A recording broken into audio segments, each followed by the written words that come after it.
How many times have you scrolled on your For You page and stumbled onto one of those quizzes trying to define which face and body type you are and then fit it into one of their aesthetic boxes?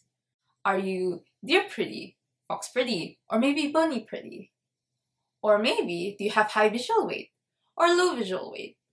Do you have short torso, long legs, or long torso, short legs? And with each specific label comes with a specific set of rules promising to unlock the secret to looking your personal best.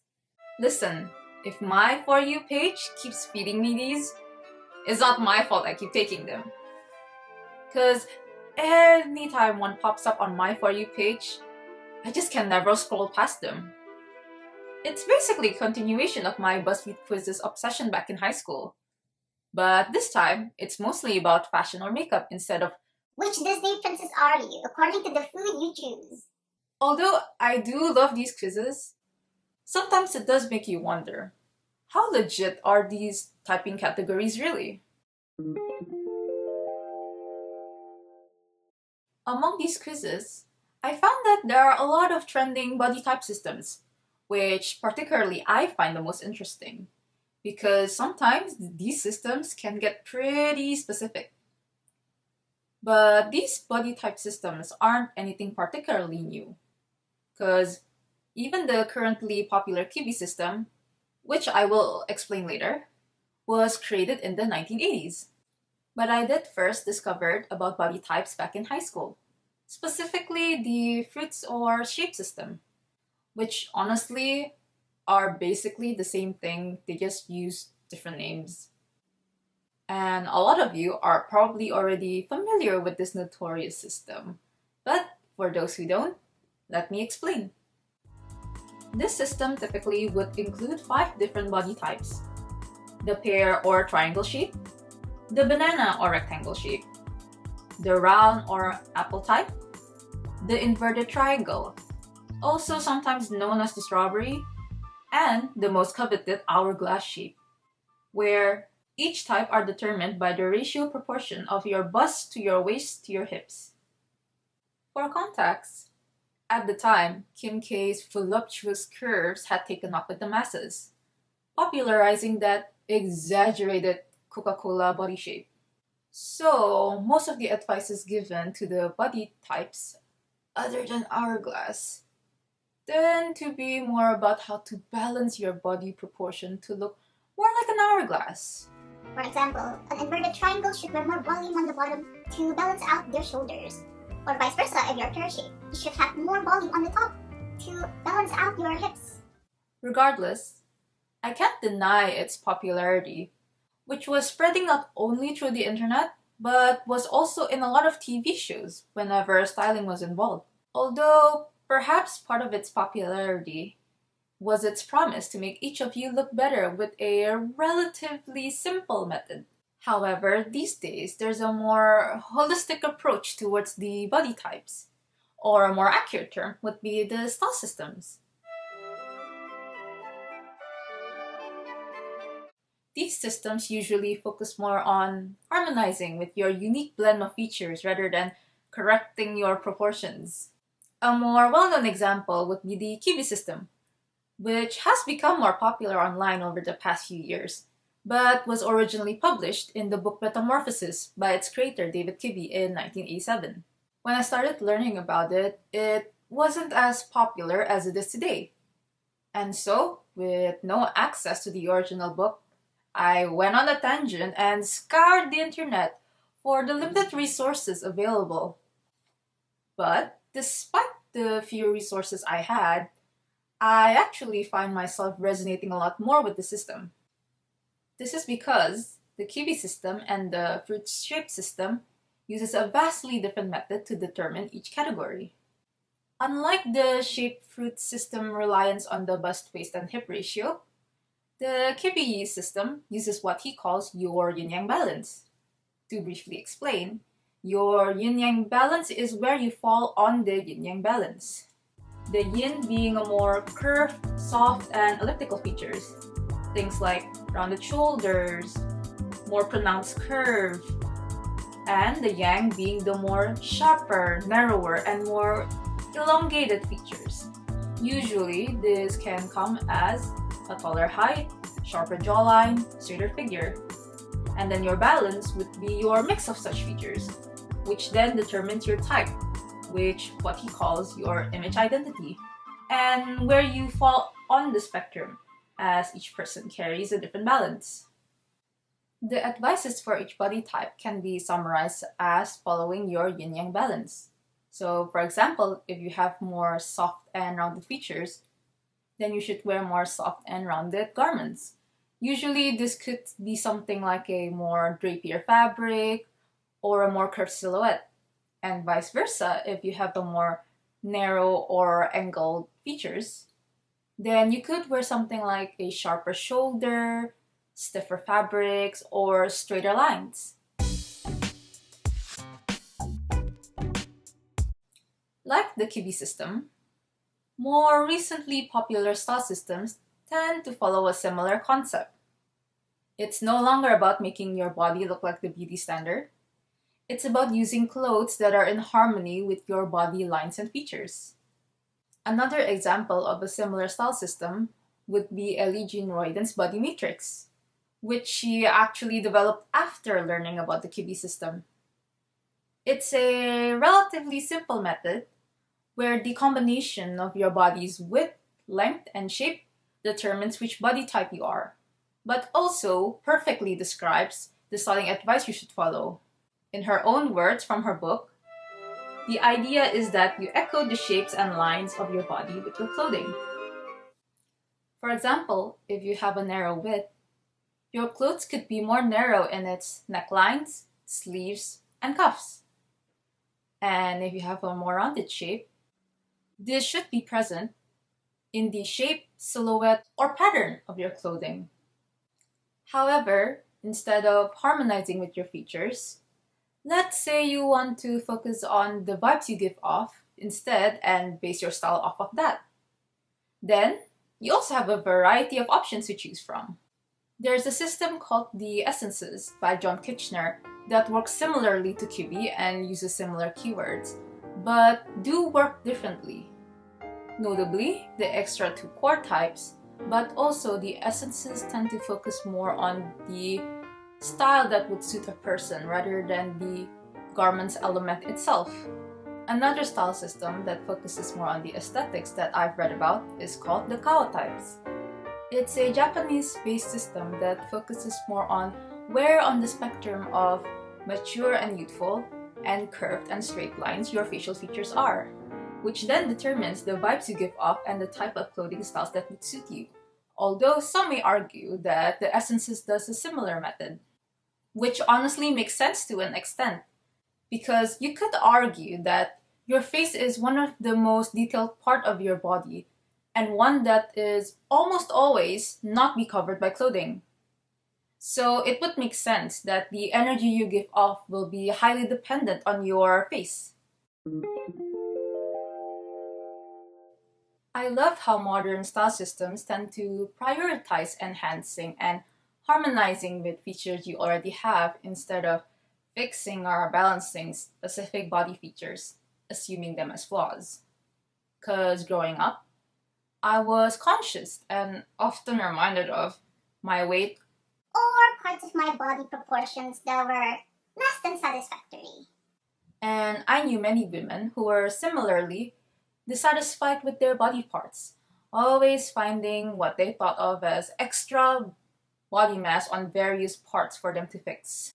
So, discovering style systems that celebrate each individual beauty was a refreshing shift in perspective. They don't rank bodies as more or less desirable. Instead, they acknowledge that each individual has their own unique beauty worthy of appreciation. It's an approach that replaces self doubt with self acceptance, allowing everyone to feel comfortable in their own skin instead of chasing fleeting beauty trends.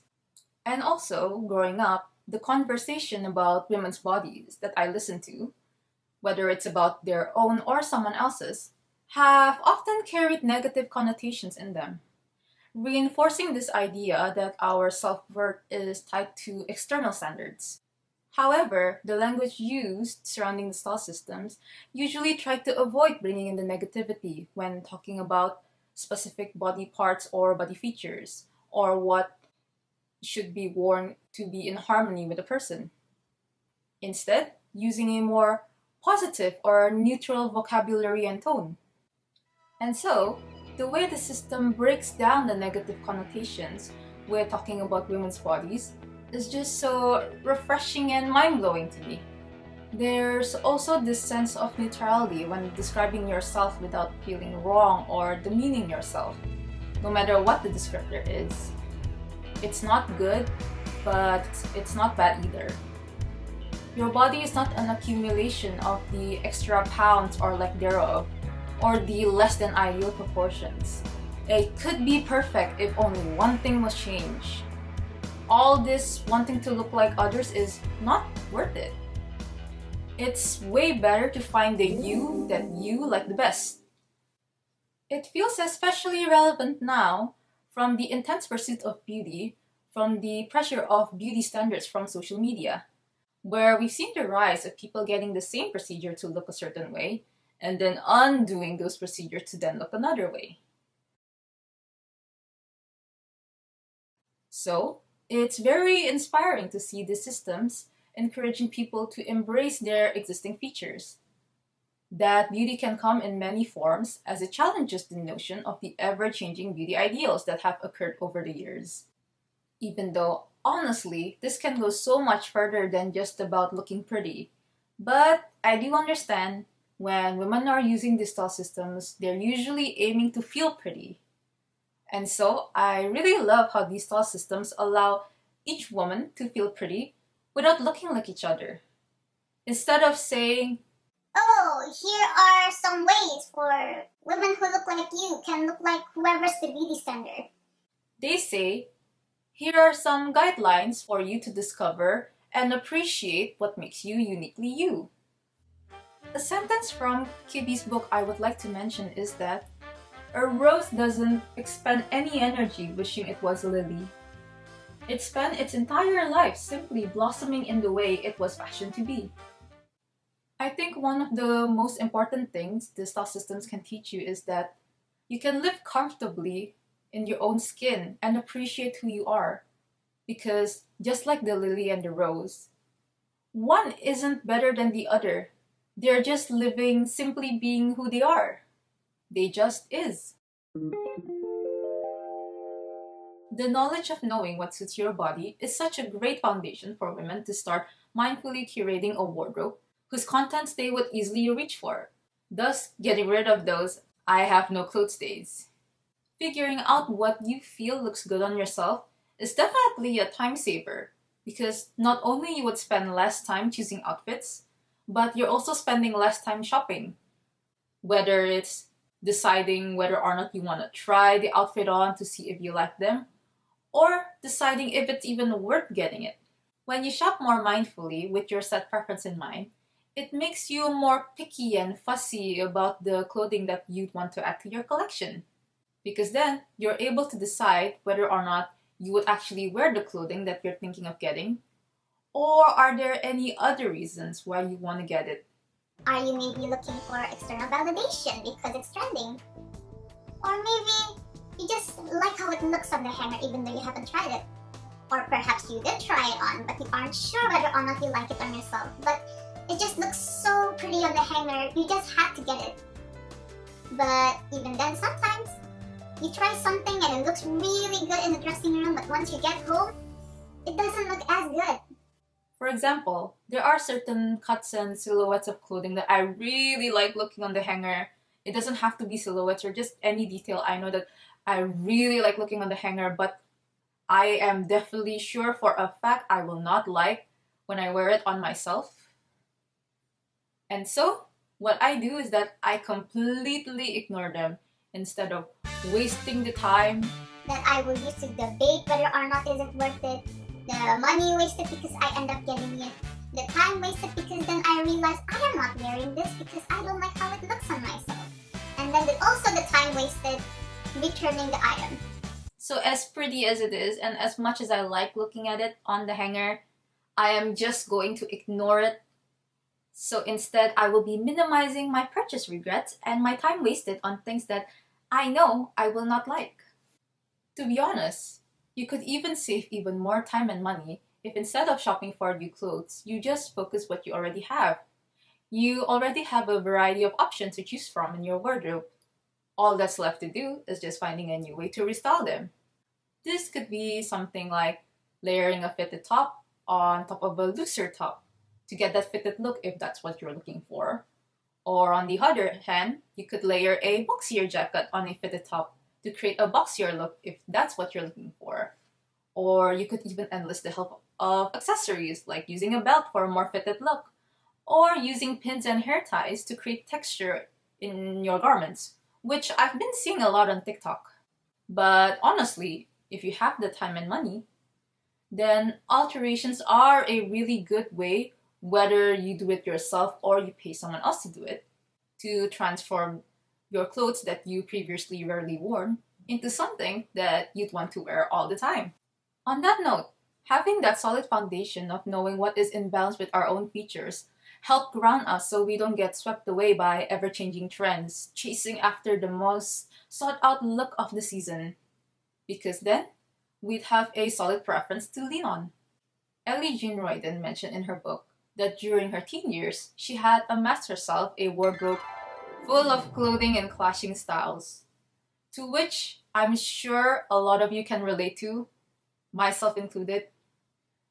However, through learning all about the style systems, was she able to give herself some ground rules that allowed her to curate a wardrobe that is more authentically her? Furthermore, if you really think about it, too much rules can be too restricting, while too little rules can just get you lost.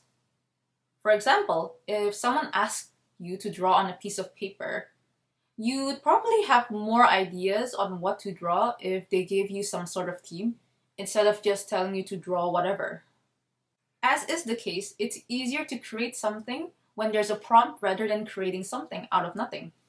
Likewise, these style systems can give people a reasonable starting point that will allow them to explore the creativity of fashion comfortably. And once they are accustomed to this tool, they could choose whether or not to keep using it. But if they're comfortable with said tools, they might be able to apply and expand on it to develop their own sense of style. As long as one understands how the tool operates, then they might be able to apply and enhance that process to themselves. Learning about the body type systems can be a long and confusing journey. There are a lot of them, and although sometimes they do overlap in their methods or wording, in the end, they are still different systems. So, never mind learning all of them or even multiples of them, even learning just one can be time consuming and difficult, especially when there's a bigger variation in the spectrum of the style system. Then you're definitely consuming more time and energy to understand it. It's like one of those high maintenance things that you do to be low maintenance. You might find yourself feeling frustrated, wondering if you're wasting time, energy, and money trying to find which body type you are halfway through the journey. The variety of the systems combined with their different rules can already make things overwhelming. So sometimes what can happen is that some people would try to take a shortcut and choose what seems like the easiest way to understand the systems, which is how the stereotypes can appear. For example, when I was learning about Kibi, there was a lot of stereotypes associated with the different image identities. Like the romantic types usually are associated with bodycon dresses or more sexier styles, while the classic types tend to be associated with the more quote unquote boring types. Or honestly, nowadays we call it old money style. Not only that, but the stereotypes attached to each types in the Kibi systems sometimes overlap with the other system known as essences by John Kitchener, which we did touch upon earlier in the video. And while both essences and the Kibi system uses similar keywords in their system, their approach are distinct and have different nuances. For example, their version of romantics are a bit more different. Because of this, many people mistakenly assume they belong to a certain QB type based on similar wording, without realizing that the two systems define and apply these terms differently. In fact, many of the style stereotypes seen in the QB system likely stem from the style recommendations found in the essences. That's why it's so easy for people to get misled into thinking they're a certain type, especially when they're trying to learn about it themselves. Because They usually either like the stereotypes, think they fit the stereotypes, or think they look like the examples of the type. And it also happens vice versa. They think, oh, they're not a specific type because either They don't like the stereotypes associated with it, they don't feel like they fit the stereotypes associated with it, or they don't look like the examples. but it's not really about looking like other people. Two people can look similar, but still have different types. And also, I know that it sounds like I'm basing a lot of my points based on the Kiwi system, but that's because out of all the systems, it's one of the first ones I actually seriously started learning. And it's also the one I find the most difficult, but it's also the one that has the most information currently on the internet. However, the difficulties I've mentioned so far can also be applied to other systems. It can also even apply on body typings that are not necessarily grouped into specific systems, but advices that focuses more on specific body features. For example, advices for people who have hip dips, a broad shoulder or a smaller shoulder, long legs, short torso, and vice versa, high or low visual weight. There are also many body typings that are not necessarily grouped into systems but are still very helpful nonetheless. If there's a tip you should know before trying to understand which type you are, is that you need to understand the differences between all the types before knowing which type you are. Because to understand the difference means that your eyes have become objective enough to see through devices and see the common ground and contrast within the spectrum to understand where you fall on it. And also, be careful to not jump immediately into changing your entire wardrobe because, like I said before, learning how to apply these advices on yourself can be time consuming. Instead, I would suggest to start with your own wardrobe. See what you wear the most and what you wear rarely, and try to figure out what is it about it that makes you wear it so often or so little. And see if it fits the body typings that you think you are before you start making a new purchase. First of all, how one looks like is very subjective. The way everyone looks at themselves or others are different from themselves and others. Just because the style systems say that something looks good on you doesn't mean you'd feel the same. After all, there is a matter of subjective tastes. Leaning on harmonizing with your features is a common trend between the systems, but you as a person might not like the look of balancing with your features. However, that's the joy of fashion. You can explore and choose who you want to be. But it does happen that sometimes people can be extremely rigid when learning about the rules associated with their body type. And as hard as the systems try to use neutral language as much as possible, when you research about them, you'll most likely come across phrases like saying something looks separate from a person because said person is wearing something that is far from what is suggested for their body type.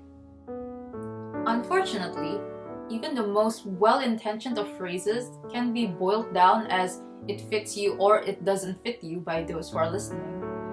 And so, listening to the whole what suits you rules can sometimes give the audience a sense of having to wear the most flattering outfits for their body type all the time. That original intent of finding harmony with your body turns into a simple message of what they can or cannot wear. Then they stop wearing clothes that they actually like and only start wearing clothes that looks good on them purely because the rules said so. But just because you were advised not to wear something because you don't have the width, the shoulders, or any other body features for it, it doesn't mean you can't wear it. Remember, you are free to wear whatever you want to wear. Don't end up developing a wardrobe solely based on it and end up with clothing that doesn't suit your personal preference. Take the advices with a grain of salt and only use it to enhance your personal preference or get more confident in your clothing choices. Remember, in the end, style is your personal tastes, and the suggestions for each body types are not rules. You don't have to follow every single one of them. If you were given an advice, you would think whether or not it adds value into your life before you apply it, no? These advices should act more like a guideline and baseline for you to start exploring and see what works for you and what doesn't. After all, sometimes the most creative outfits pushes silhouettes and details to the extreme. And if you like that, then go for it. Body typing or style systems can give you a more confident outlook on yourself and also a more mindful wardrobe. But it can be a bit difficult to learn as it can be complicated, as well as beauty being subjective. But in the end, we do need to remember that it is just a tool to help women style themselves in a way that makes them happy. A tool will always be useful in the hands of someone who knows how to use them, and especially with someone who knows how to use them beyond the scope of its purpose. Like how a good curling iron will never work in the hands of someone who doesn't know how to use them.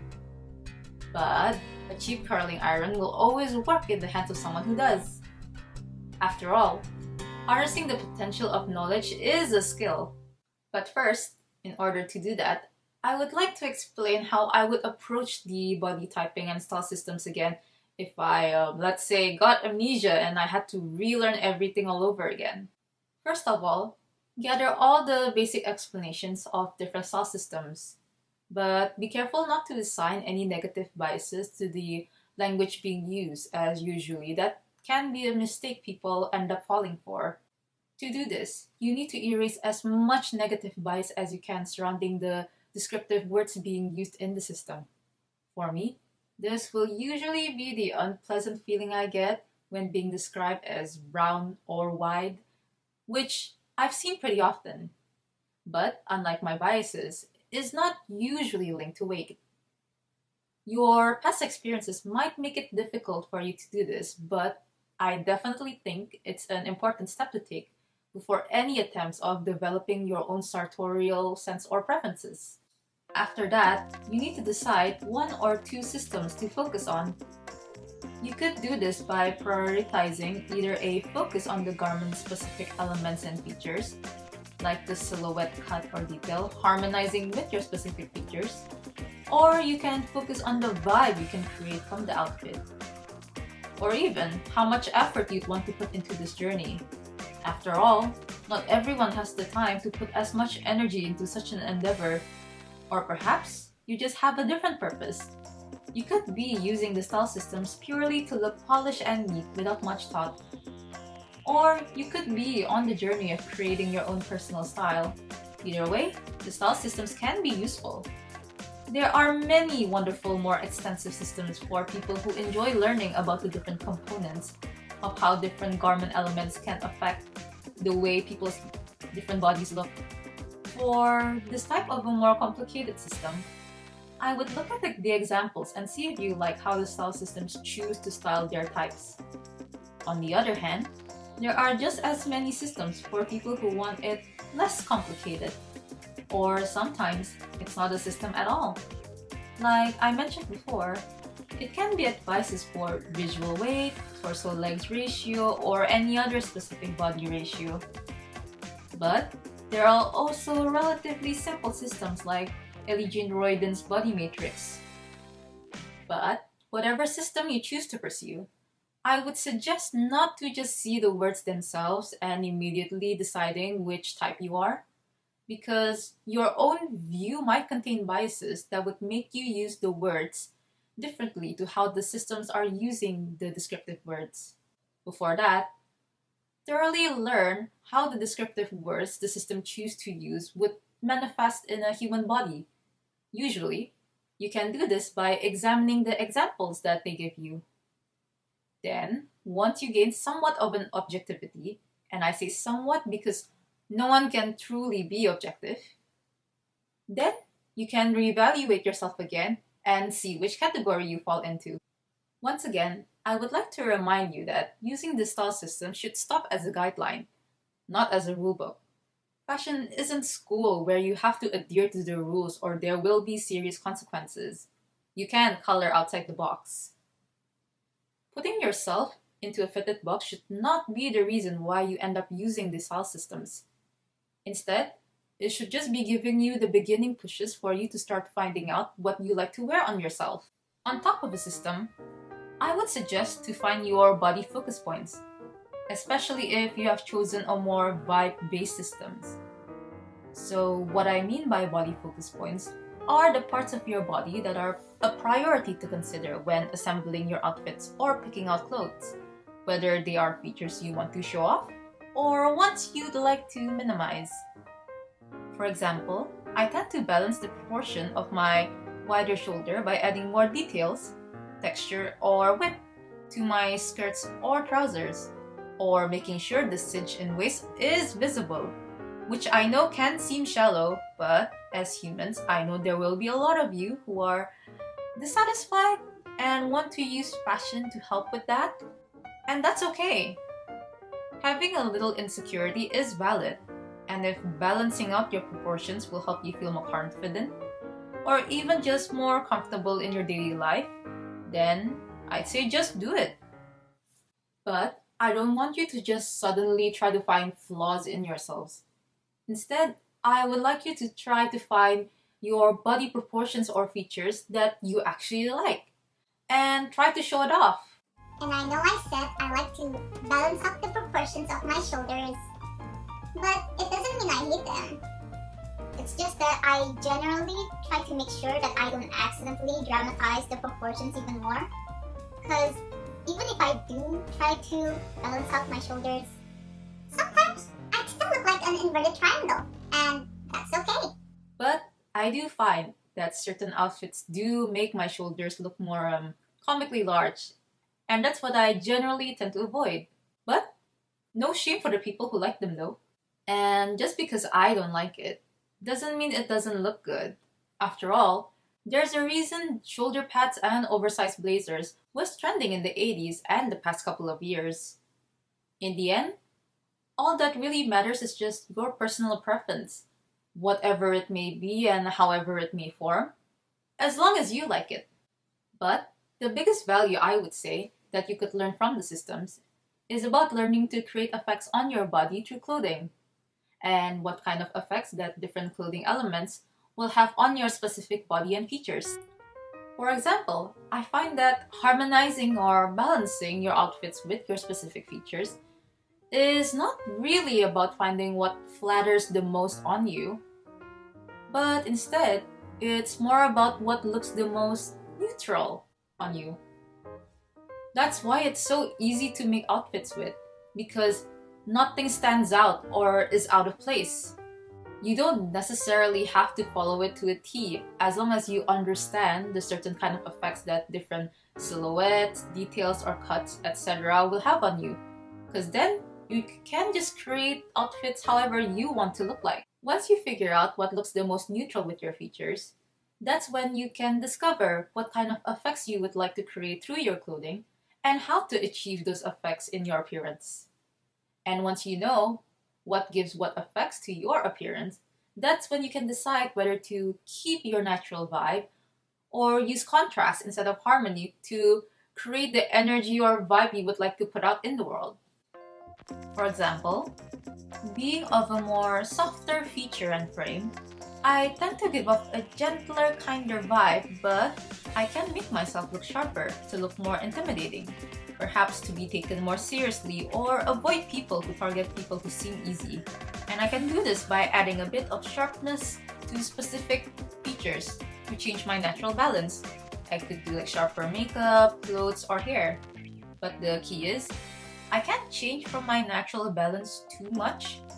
If my clothes had sharper lines and stronger structure, then the fabric must be lighter or vice versa to give a sharper but not dramatic effect. But I could also use a combination of stiffer fabric and comically sharper details to create a more dramatic, almost costumey effect, should I choose to. On the other hand, you might want to give off a more friendly appearance. Perhaps you have been misunderstood that you are a cold, scary person because of your more sharper features and would like to change that. So, once you know your proportions and balance, you can piece together on how to soften parts of your features in order to do so. Or you could also just prefer creating interesting silhouettes or textures over wearing flattering outfits. And that is completely valid. After all, some of the most avant-garde pieces don't always even give regard to the human form and instead transform it into something way more interesting. Also, do take note that culture will definitely influence what considered as natural and what vibes certain people with certain features give off will look different to different people thanks to the cultural norm and the different average facial features and bodies of different countries. For example, what's considered childlike in Asia might be different to what a European would, thanks to Asia's more neotenous features. And the system tends to do the same.